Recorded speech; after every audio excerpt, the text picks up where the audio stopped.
How do you feel about the concept of moderation? Have you tried that before with your eating habits? If so, how did that go for you?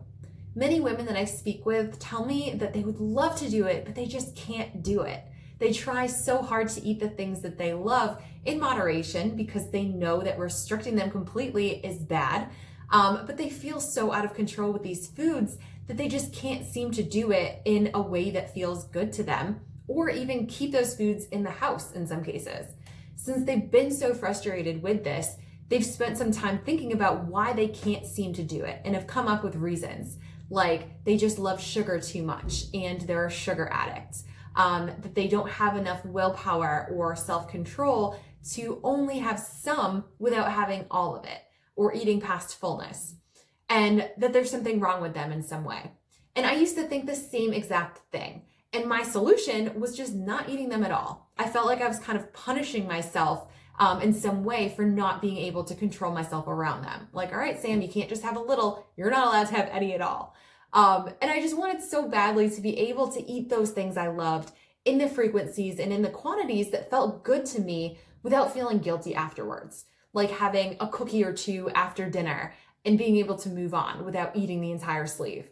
Or order dessert at a restaurant and not have to unbutton my pants in the car because I ate past fullness.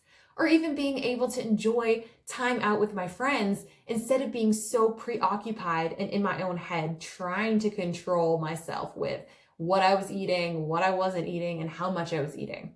And I saw other people do it and I didn't know why I couldn't do it too.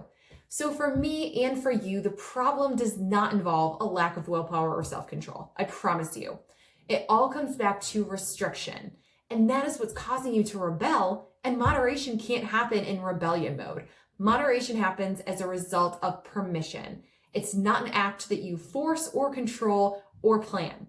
When your body truly believes and knows that all foods are readily available to you, you get the power back from the food. You're in the driver's seat to be able to choose what you eat and when you eat it.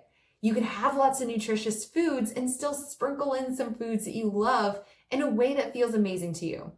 And it always makes me smile because, at least to some extent, if the women that I talk to have been following me for a bit, which most have, they tell me how they would love to eat all foods in moderation because they know that restricting them completely is harmful and backfires.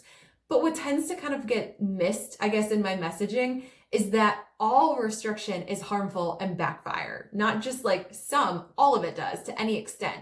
And it really goes against our biology. True feelings of empowerment and control around food does not come from controlling food. It comes from teaming up with your body, listening to what it wants, honoring what it needs, making and owning choices, enjoying what you eat, and then just moving on with your life. If this sounds amazing to you and you want some additional help here, I would love to support you in this, taking those first couple steps. PM me to book a free mini coaching session call. If you want even more support with that, we can talk about what my one-on-one packages look like, but at least book that initial call so you can get some help moving in this direction that you're looking to move in and have been trying so hard to get to on your own for so long.